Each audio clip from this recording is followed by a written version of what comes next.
Long ago, during the war, there was a family of 6. A father, a mother, and 4 children. 3 sons and 1 daughter. One day, a bomb fell directly on their house. The parents and 2 older brothers were killed instantly, leaving only the younger son and the little daughter alive. Many years later, when the war was over, the daughter returned to her hometown and decided to rebuild a house on the old land where her parents once lived.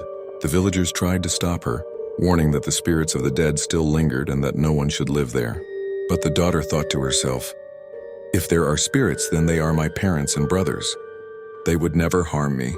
So she and her husband, with their 2 sons, moved into the rebuilt home.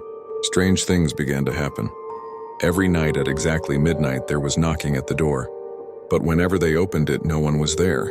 One night, her husband quietly scattered a handful of rice on the ground, muttering something under his breath before shutting the door again. The next morning, the children said, "Dad, last night we saw you talking to someone." They said they wanted to see Mom.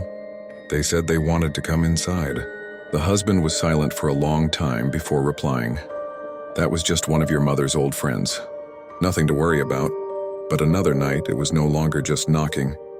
My brother and I heard it clearly. A man's voice came out from our mother's mouth. "I will take Ngok with me. Don't stop me, her mother and I love her dearly. I want her to follow me." Our father shouted back, "You are dead already. Don't take my wife away." We burst into tears, crying and begging for him not to take her. Father told us to run and call for Old Man 2 in the village. When Mr. 2 arrived, he listened and then ordered us outside. He pulled out a yellow talisman, pressed it to the door, and began chanting. Slowly, our mother collapsed, drenched in sweat, her breathing heavy but alive again. Yet from that night onward, the house was never quiet. There were always footsteps pounding at the door, screams in the darkness.